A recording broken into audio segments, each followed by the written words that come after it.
happen. I think there might be a security setting in your computer we need to fix for the next call.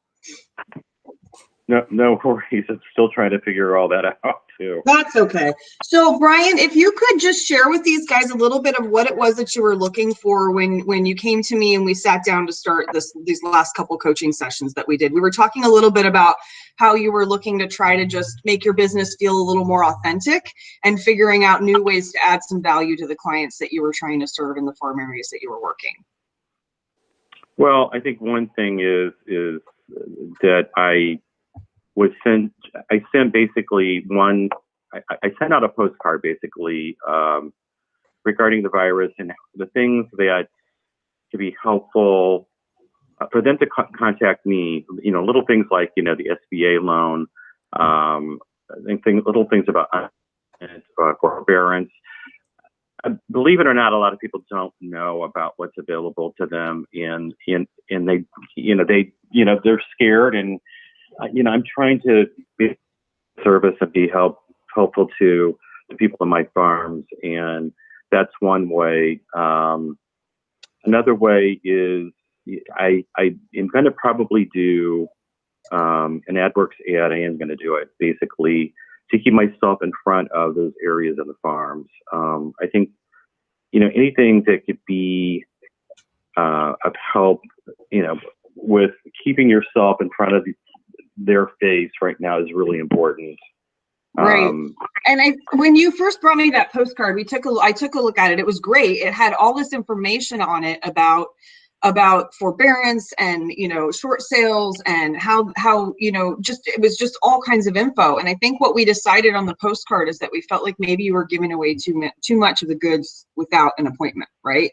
And so we scaled that back and changed that to, instead of giving all the information out, we post some questions that might get them to think and might get them thinking about calling you and asking some questions. Right.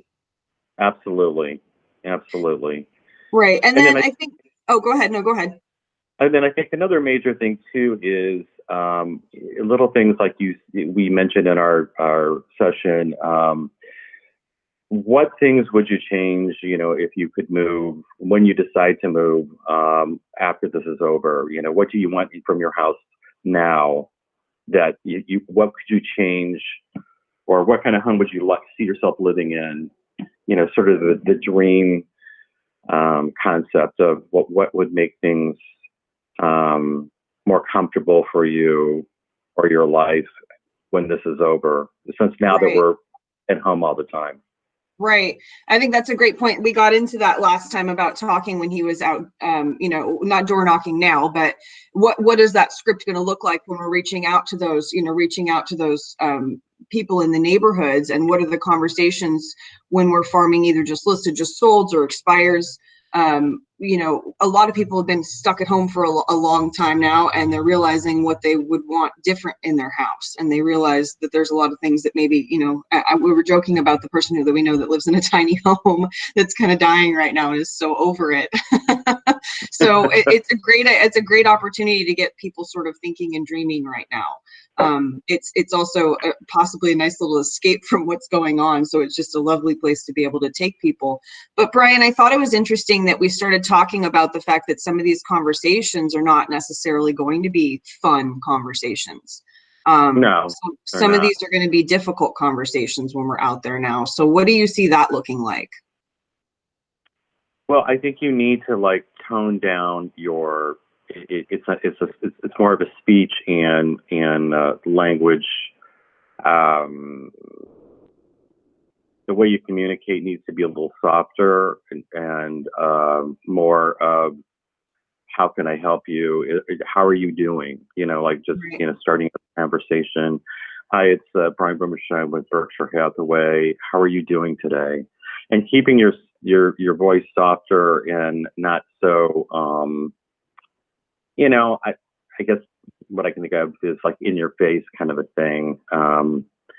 I think if you come from a little bit more of a comfort sounding voice or soothing voice, it makes a huge difference, even when you're talking to your buyers or your sellers too.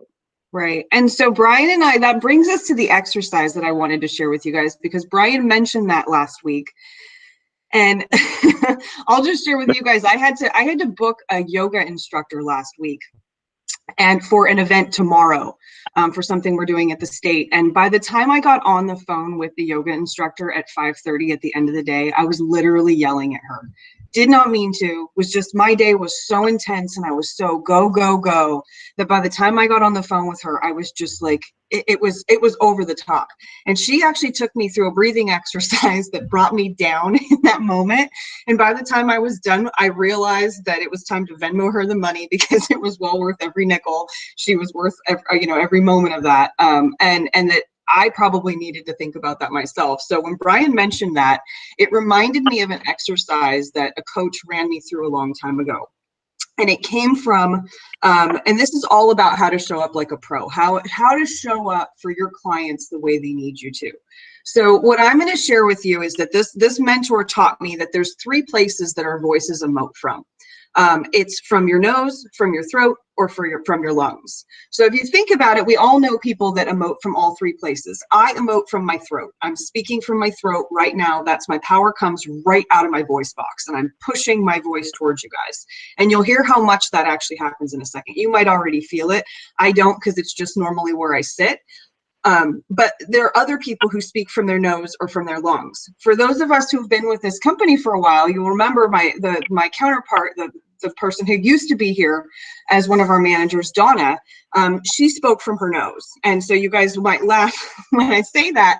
And it's hard for me to get to that place because I don't speak from my nose very often, but this is more like what it sounds like when you're speaking from that part of your body. And then there's another type of person who speaks from their lungs.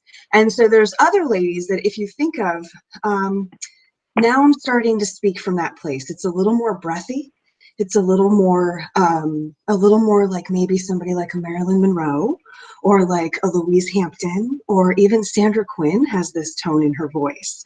So think about those people, and that's sort of the tone. This is what they call finding your radio voice, is going to that place where you're speaking from the throat or from your lungs. Now, somebody like me who normally speaks from her throat feels like when I speak like this, you can't hear me. But in all reality, you can. And I really don't need to come from the throat, that place of power, like I'm speaking to you guys like you're all out in the hallway, right? So that's where a lot of that comes from. It's hard for somebody like me to go to that place of the lungs or speaking from the nose. I've practiced the lungs a lot more so that when I'm in a presentation with a buyer or seller, this is my listing voice. This is my buyer voice. This is the voice I have when I'm on the phone with you with a client. This is the voice that I have when I'm on the phone with another agent and I'm negotiating your deal, right? So think about how you show up when you're going into those appointments. Does anybody have any comments? Drop something in the chat if anybody has anything that you're thinking about some of that stuff. Anybody know? Can anybody tell me, like, where do you think you guys speak from? Where do you think your voice comes from?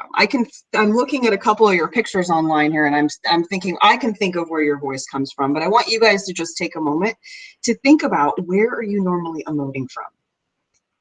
Most of us don't go up into the nasal area. Most of us are either in the throat or in the lungs. No, Tammy, I think you do emote more from the lungs. Again, you can come from the throat though, like and I think we all do it. My lung voice is hysterical. Yeah, this is my school teacher voice. From a combo, lungs and throat. Yeah, I think I can see that with you, Tony, for sure. I think it really just depends on where we're at. What I noticed through this exercise is that, yes, throat is projecting. What I've noticed through this exercise is that I have been projecting a lot lately. And what I also realize is when I go back to the lung place, it's so much less taxing on me. It's so much less exhausting. And it makes you realize why you're exhausted at the end of the day. At the end of a day of projecting like that, it can make you really tired. So on a day where you need that, maybe you remind yourself and start yourself in the morning from this place, so that at the end of the day, or throughout the day, when you need to go there, you can, but you can roll yourself back, right? Bill, I would say, I think you project from the throat. I think you've got a pretty strong voice. I think we all can go back and forth. Normally, again, most people are from the throat or from the lungs. We can go back and forth. It just depends. A lot of it depends on the stress level and the type of situation you're in. And it also depends on the type of person you are. I'm a little more high strung, so I'm more likely to talk from that place. It's also just, I grew up with 2 PE teachers as parents. So like that was how we talked to each other, was screamed at each other from across the across the house. So there's also that piece of it too. But again, I just want to, it's all important for us all to kind of focus on that and utilize those tools in order to be able to help us in certain situations with a client. I think it's a great point that when you're going into a situation with a client where, you know, it's a little more sensitive situation where we're going to be talking about alternatives to your current mortgage solution, you know, you probably don't necessarily want me to come in and say, okay, so what's going on? How's everything? Like, do we need any changes? Or is there a problem with paying the mortgage today? Or would you rather have me come in and say, hey, tell me about what's going on and how we can help you, or what challenges are you having with the current mortgage situation, right? It's just, there's just a different feel about, a whole vibe about it. I think for me, I would be more open to opening up to the second piece of that, as opposed to the one that's a little bit more dominant. I think towards the end of the conversation, you could go back to the dominance, because that's where, what we always use the line, here's what we're going to do, right? So you sit with the client, they tell you what's going on with them, and you sort of help problem solve and troubleshoot this together, come up with a game plan. And then once we create the action plan, we repeat it back to the client and we say, so here's what we're going to do. First, you're going to get all your statements together, and then we're going to put them together and we're going to write a nice letter to the bank. I'm going to help you submit that. And then we're going to follow up every step of the way to see if we can get anything done here for you. How does that sound? And the answer is going to be, okay, yes, That's where they want the little bit of the dominance to come back in the voice. But when you're listening to them and you're in that exploratory mode where you're getting them to open up to you, it might be a little bit better to tone that voice down and take it back a little bit, right? So think about, what is the role you're playing for that client in that moment? How do they need you to show up in that moment, right? I'll never forget working with a new agent, and she had a very big personality, like significantly bigger than mine, which is pretty decent sized, right? So she had a large personality and she was a certain way. And it doesn't matter what the certain way was. The fact was that she knew she didn't want to change any of her behaviors, because her response was, this is who I am. And the problem with who she was that she wasn't stopping to take the moment to realize that she wasn't showing up the way her client needed her to be in that moment, right? So we talk about that book written by Chris Voss, Never Split the Difference. He's a hostage negotiator. And one of his chapters in the book is don't feel their pain, isolate it. And what that means is, a lot of us are empathetic. And I know some of you will come into me sometimes and tell me that your client has this just heart-wrenching situation, and I can tell you're just feeling it and you're in it with them.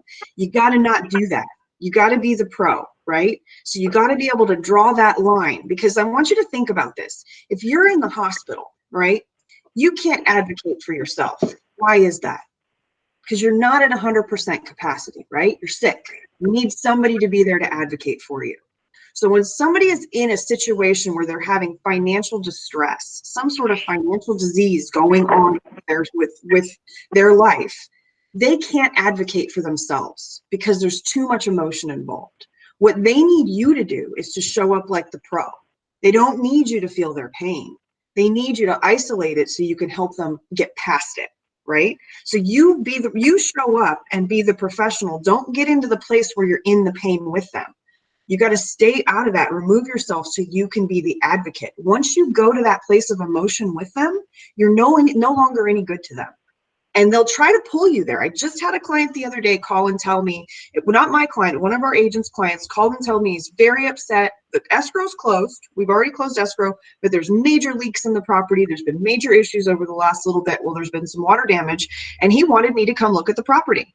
As my broker, you should be out there looking at the property. And my answer to him was, sir, I am not qualified to look at that property and give you any answers on it, but you should certainly get somebody who is out there to look at it so we can have them tell us what we should do to fix it, right?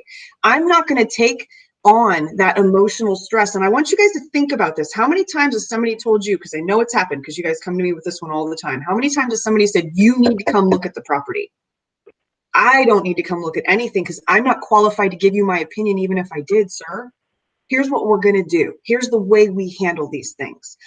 You're going to call out a professional and they're going to tell you exactly what it is that they want, that you want to have done. And then we're going to put all that information together and we're going to present it to the seller and we're going to ask him how he'll participate in this. Hopefully he'll realize that this is going to avoid a lawsuit and we can all work together to negotiate this. That may not happen. We don't control what his outcome is, but I can help you put all the information together to present it in the best light possible. How does that sound? Right? I didn't get in there with him. I didn't buy into all that emotion. I didn't buy into the pain. I didn't take that 60-pound sack of potatoes away from him that he tried to hand me very clearly. He actually chucked it at me and I kind of ducked and avoided it. Right? So you really got to think about that with your clients. That's what we mean when we say showing up like a pro. We really just mean that we want you guys to be able to remove whatever it is that's going on with you at that moment. You know, just like when I was on the phone with the yoga instructor and pretty much yelling at her, if she was a client, that would have been probably the most horrible job that I could have done, right? Because I was in this place where I was so amped and so, so at like such a high level that I was just going to kind of bowl her over. And you guys got to think about that for yourselves as well. Take my mistake and learn from it. Think about that for yourselves as well as you're going into these appointments. What's the mindset that you need to be in to go into them, right? And our mindset going into these is just as important as the clients. We ask them to think about some things to come into this appointment to be ready to talk about certain things. We got to get ourselves there as well. It's another little rule that I have. When I was running a team, one of the rules that we had was that when you're on your way to a listing appointment, you did not answer any phone calls.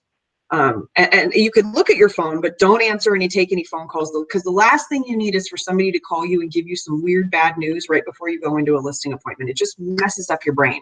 Instead, on the way to your listing appointment, listen to some affirmation CDs, listen to, some meditative music, listen to something that's just going to get your mind right and in the place to be open to helping the person that you're about to be in front of. One of our agents, and I shared this story with you guys before, but I'm going to share it again because I think it's very relevant today. One of our agents saw me having another frazzled day. I don't know what that was all about because I don't have very many of those, right? But he saw me having a little bit of a frazzled day and he came into my office and said, "Hey, I want to drop something on you. I got to share something with you." He was like, "Do you have a minute for a vacation?" And I was like, "What?" And he said, "Yeah, isn't it great when the agents come into your office and they just give you a little vacation from whatever it is that you're doing?" And I just stopped and I kind of laughed because that's not how I looked at those situations. But it is now, actually. It is now how I look at it. When you guys show up, and that's what I miss so much, is about having you guys pop up at my door and give me a little vacation from whatever else it is that's going on. For a long time, right behind the chairs in my office, I had a little sign up on the whiteboard that said "Be present," and it was my reminder right over the top of your little head when you were sitting there in that chair that I needed to be present in whatever it was that you were talking to me about. That I needed to not put aside everything else that was going on with me and really just focus on you. And I think you guys will recognize that. Like, really pay attention to that when you're with your clients and when they're talking. Don't let them just go off on a tangent. Guide the conversation. Ask the questions to bring it back to the right place and make sure that we really understand what it is that they're trying to accomplish.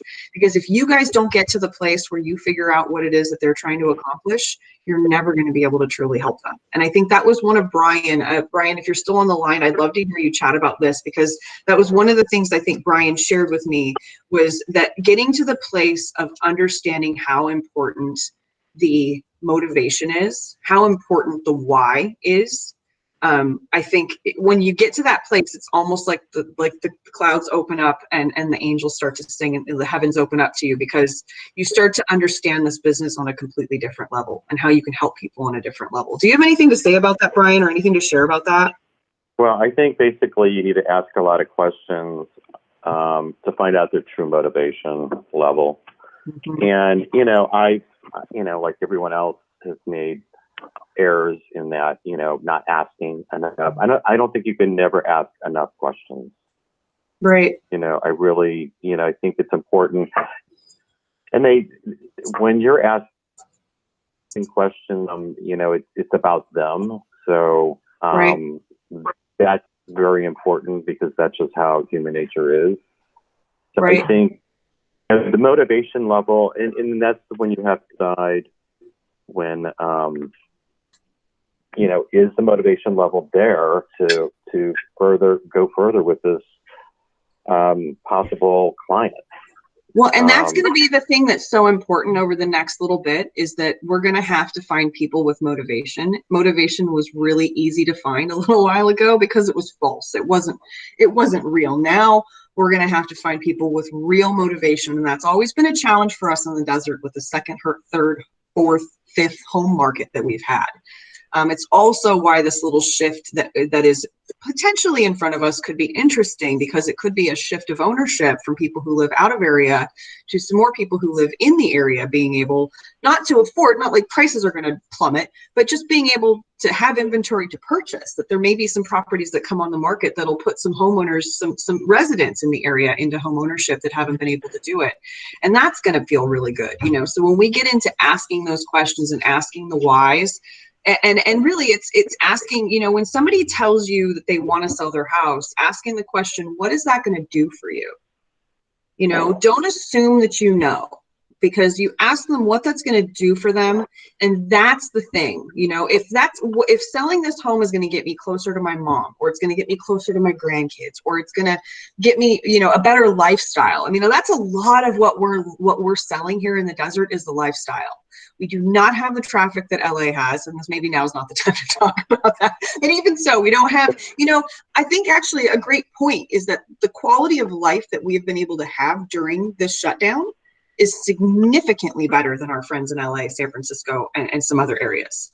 I will tell you, a couple weeks ago, I was in San Diego, and it was very difficult to walk down the street and socially distance.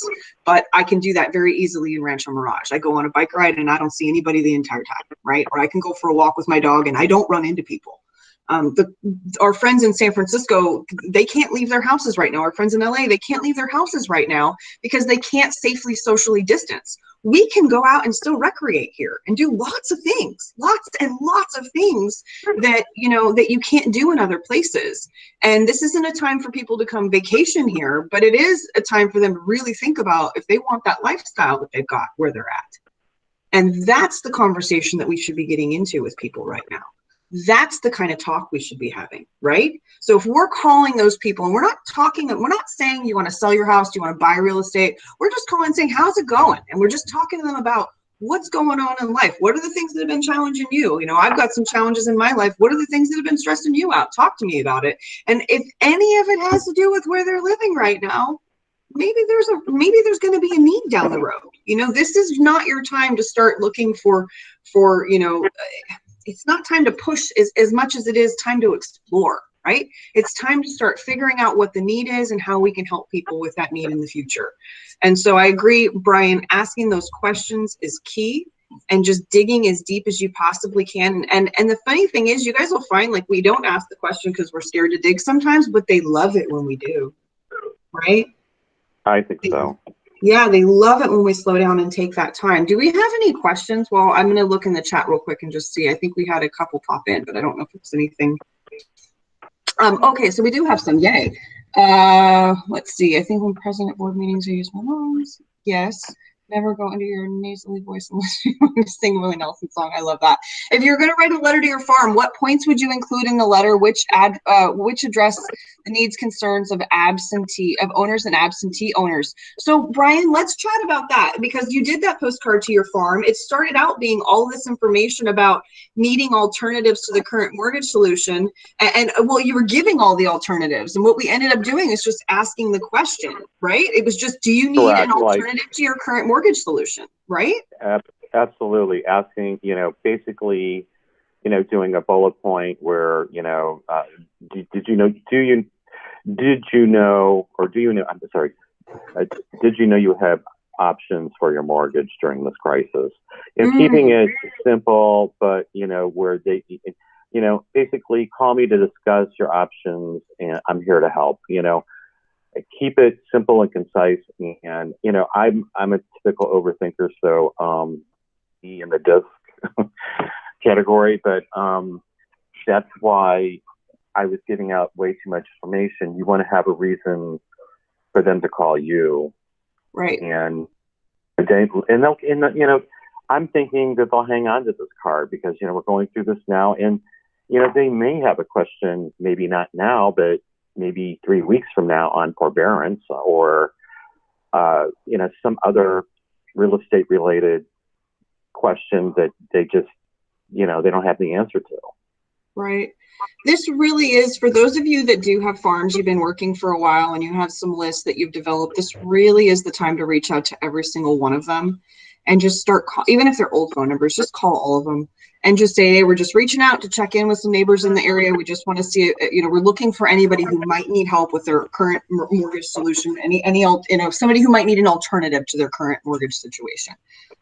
There's help that's available out there, and we're just reaching out to some of the neighbors in your neighborhood today to see if anybody needs that help. So if you know of anybody, please don't hesitate to reach out to us. We're not one of those firms that charges people for things like that. We just want to be able to sit down and have conversations with people to help educate them on what's available out there. That kind of a situation where, again, this is not a high pressure thing, right, Brian? Not at all. I mean, you keep it very conversational, and if they don't want to talk, then they don't. It's like any call. You can't take it personal, and you just move on. Right. And we got to remember with those people too, with those phone calls, you got to be careful. I think some people avoid doing them because they feel like they're like, you just get lots of no's and hangups and negatives. But what you got to remember is that group of people, like, they're kind of almost like a scared possum in the corner, right? Like they're terrified. They're backed up into a corner. They're soaking wet. They don't know what to do. And they're not sure if you're there to hurt them or help them. Right. So I think that's one of those situations where you got to tread really carefully. And you know what, you might have to call those people 3 or 4 times, and you might get hung up on 3 or 4 times, but eventually there might be that one day. And I want you guys all to think about this. Have you guys ever had a situation where you needed some help and you didn't know where it was going to come from? And all of a sudden, one day, somebody showed up and you thought it was a sign from God or whatever, right? That was somebody just being persistent and doing what they do on a daily basis. But in your mind, it was a sign. You guys are going to end up being that sign for somebody. And all you have to do is pick up the phone and make the calls and show that you care, right? And that person will be there. And remember that person who needs you is sitting out there waiting for you. And you have to get through all the other people that don't need you to get to that one that does, right? So wade through all the no's when you're doing that. And I'm not necessarily saying you should just go out and cold call everybody in the world right now. I'm saying go through your database and reach out, and there will be a lot that don't need your help with anything right now. But there will be some that do, and you should get them. I just had a conversation with an agent. I'm trying to remember who it was yesterday that just said that he asked for the business and got, was it you, Dwayne? It was you. I think it was Dwayne that said he reached out to somebody that it was a past client, reached out to them just to see how they were. And they said, you know what, we think we're going to they've been holed up here so much and we don't think we need this big house. We think we're ready to sell it. And it was a 1.5 in Palm Springs. And as a matter of fact, I'm pretty sure it was one of Dwayne's past clients. And that was literally just from picking up the phone and asking how they were doing. Didn't talk real estate, didn't ask them about real estate. They knew him well enough to know that he was their resource. And they were like, wow, it's interesting you called. We were just thinking about that. Yeah, I was checking in on them. It had nothing to do with real estate. I hadn't heard from them. I hadn't seen any posts from them on Facebook or Instagram. So I reached out to them. They want to buy another place and sell that place. So they brought it up. I never mentioned real estate. Amazing. Yeah. And so I did reach out to a couple clients and a few weeks ago. And again, I've got the one that just reached back out to me and asked me to go look at a property around the corner for them. It's just about getting them to think about me. That's all that it is. Like, right. I'm just reminding them who I am, but I'm not like begging them or forcing them to do anything that's not working for them. I'm just checking in and saying, hey, you need me to go check by any of your places? Do you need me is there anything I can do for you in the desert? Let me know. How's everything going with you? I care about you. Those phone calls are going so far right now. They really are. And as a matter of fact, Dwayne and I realized we needed to do it at a higher level in the office. And so we're doing that with you guys again this week. We've already done a couple rounds of calls, but we're breaking out and doing another round of calls to you guys individually just to chat about some of the stuff that we've been covering. and making sure that we all are on the same page. Because again, we really do care. And you guys know this, you know how hard it is, you know how busy you are. None of it's an excuse. None of it's a reason to not pick up the phone and reach out to people and have conversations with them. They are your farm. They are your database. Treat them like that, you know? And again, we talk about showing up like a pro. What does a professional do? Think about how those professionals in your life treat you. Do they wait a year before they call you? You know, do they expect business for nothing? Like, what's the value that we're bringing to our clients' lives right now? Really got to think about that. And then just think about how they need us to show up for them. Brian, did you have anything else to add? Or Dwayne, you had something, go ahead. Yeah, I just wanted to give a real world example. So for example, my Edward Jones broker, you know, he calls me through this probably once a week and just asks, do you have any concerns? Do you have any questions? How are you feeling with things that are going on? You know, he really gets into, and he's way nicer than I am. I'm not very nice, but you know, he's really a sensitive dude. And you know, he really, when he asks me, am I okay? I know he's not just talking about, you know, the dip in the portfolio. I know that he wants to make sure that I have an understanding of what's going on. And if I'm nervous, he's going to, you know, kind of talk me through that. And sometimes that's all people need, especially, you know, your past clients, if you've sold a house in the last year, you know, they may be feeling a little buyer's remorse right now. So it's important to just kind of ask how they're feeling. How are they doing? Do they have any questions? And then listen. Right. So we had a couple more other comments that I just wanted to read off. Tony said, for a lot of second homeowners here in the Valley, selling a second home will free up some cash that they lost during the lockdown.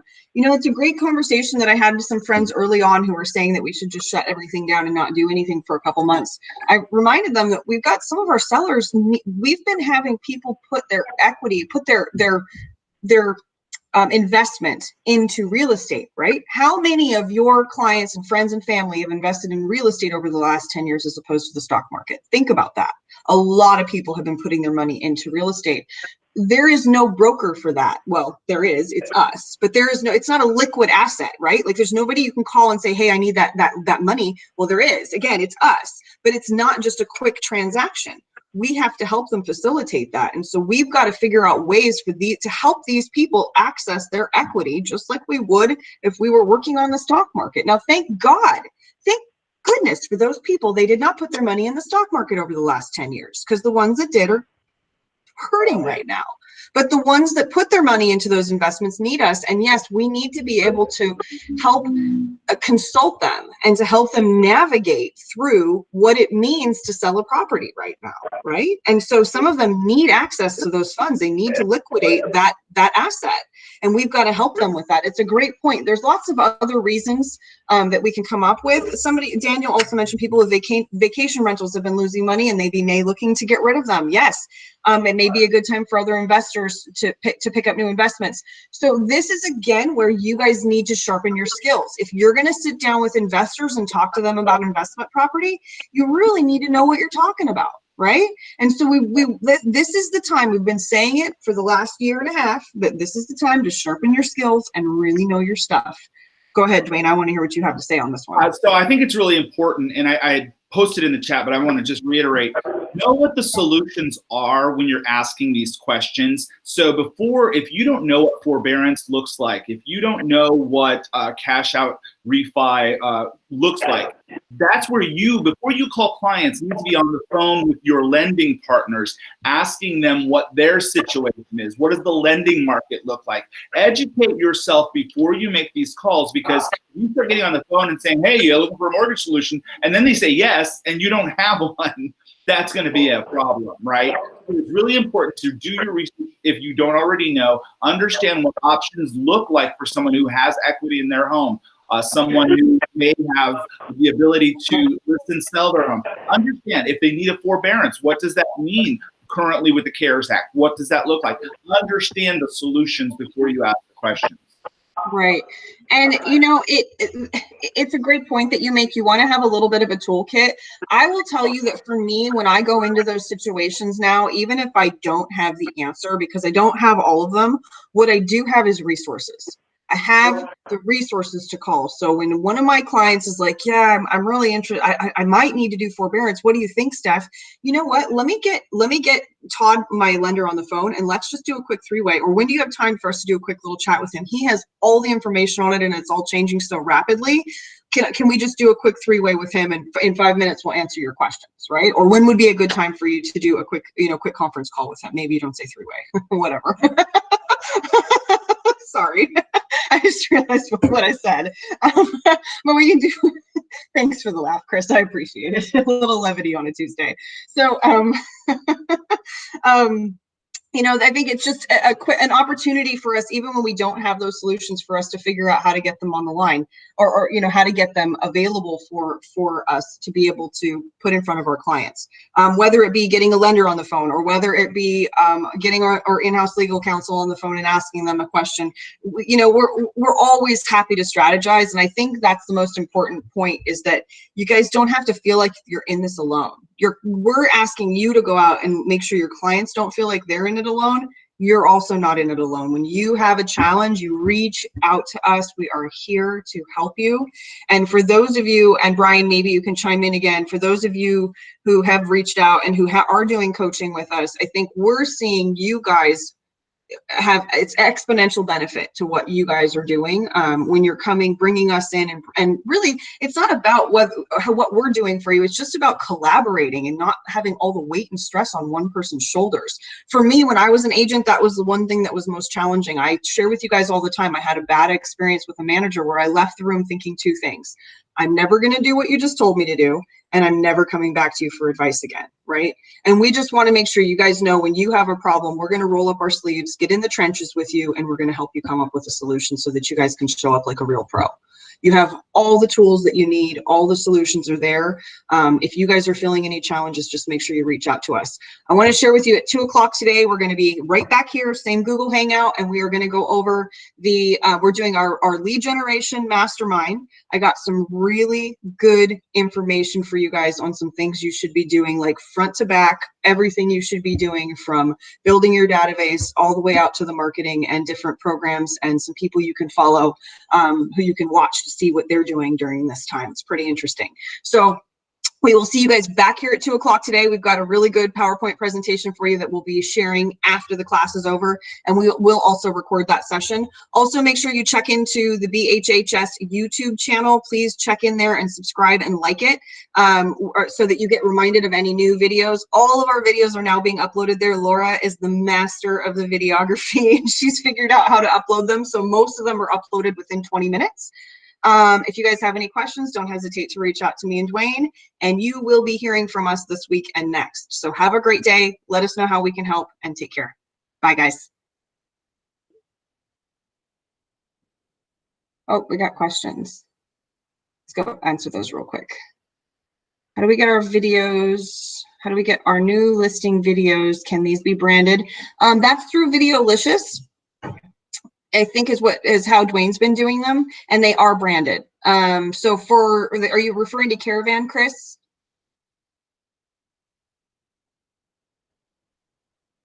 Because for Caravan, they can be branded. Okay. Yeah, all you need to do, as long as it's a shareable video, just make sure that it's a shareable link and send it over to Dwayne, and he will get it added to the Caravan for tomorrow for you.